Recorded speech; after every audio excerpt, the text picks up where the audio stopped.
New captain, Nick Champion-Crepney, what can you tell us about his leadership style and how he's sort of evolved as a player since being first in the group?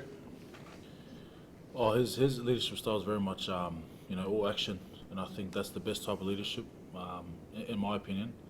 I think he's a player that, we're all going to follow into battle come Saturday, and he'll lead by his actions. And amongst the group, we've got a lot of great leaders. We've got Jez, who's obviously the force captain.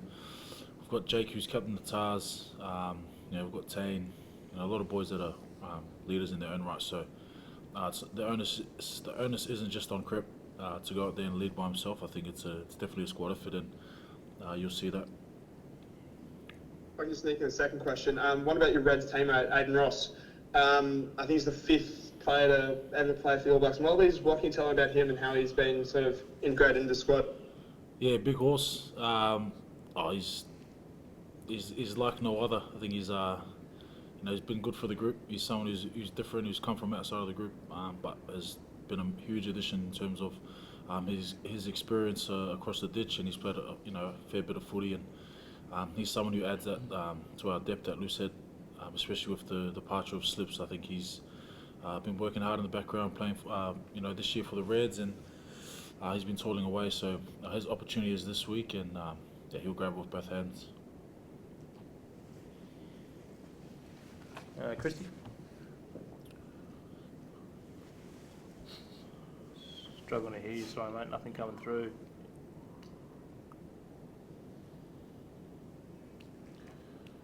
Sorry mate.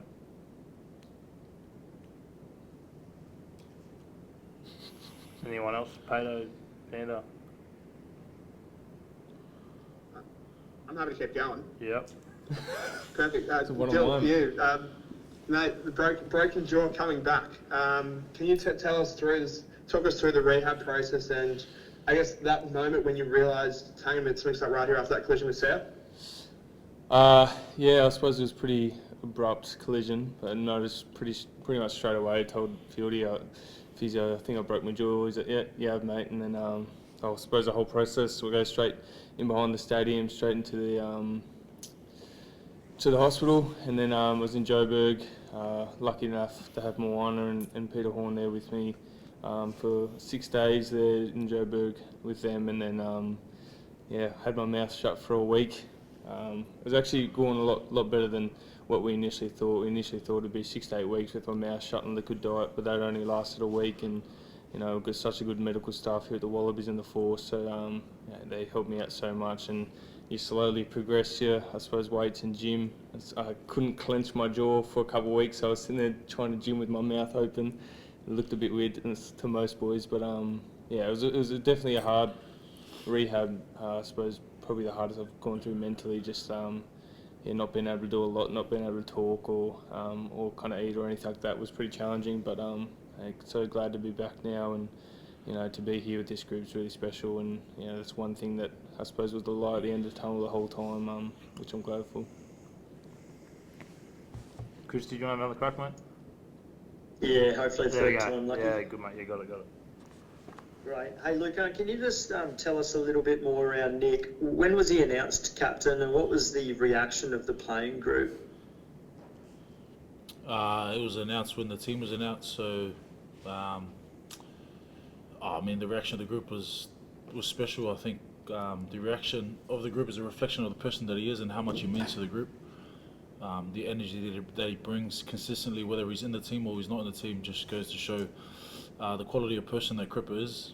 And like I said, the boys are just stoked for him as well as his family will, as soon as they probably found out the news. So look, we're not expecting Crip to go out and change who he is or how he plays. We know what he's going to bring. I think everyone knows what he's going to bring, and that's all we ask of him is just for him to be himself and just to lead by action, and we'll follow him into the fire. So look, it's a special week for himself, for his family. I think I had a good chat with him on the plane over the 9 hours from Sydney to Tokyo, and just to sort of understand him and get to know a bit more about him and the reasoning behind why he came back to Australia. Then I think you fast forward a couple of days when he's named to start and to also captain for his country. I think if you were to ask him, he would say it was definitely worth it him coming back to Australia. And look, mate, we're stoked for him.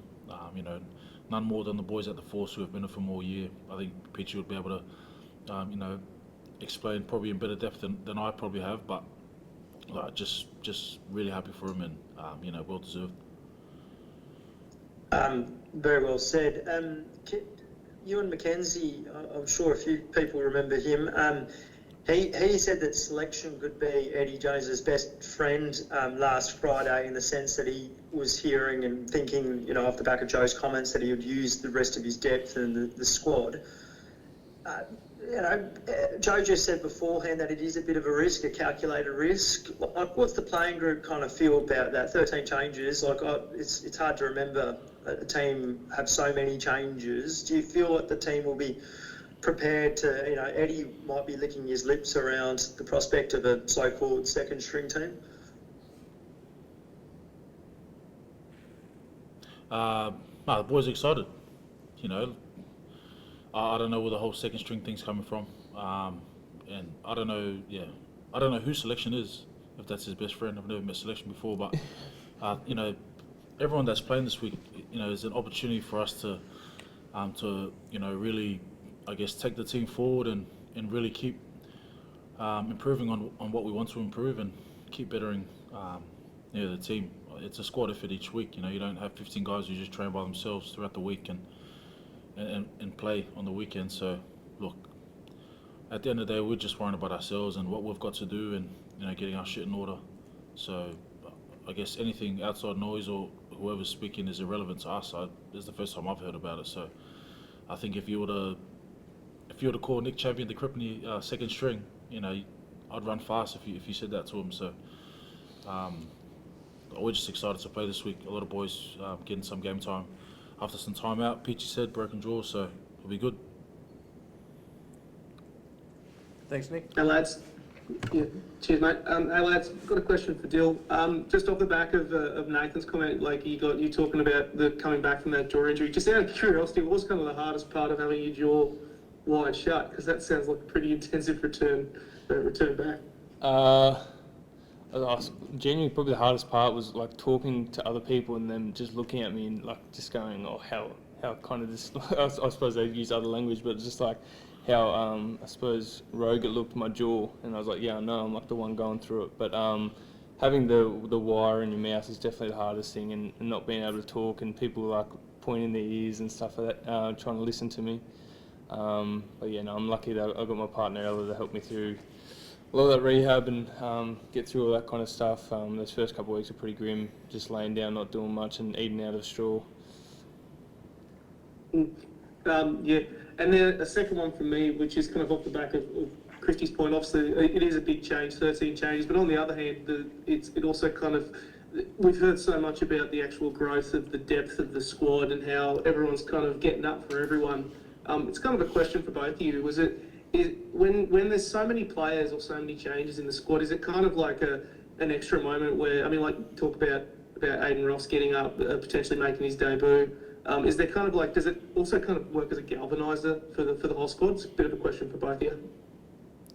I think the galvaniser is playing for the Wallabies in general, and being able to put on a jersey at any time in your career is a really, really awesome thing.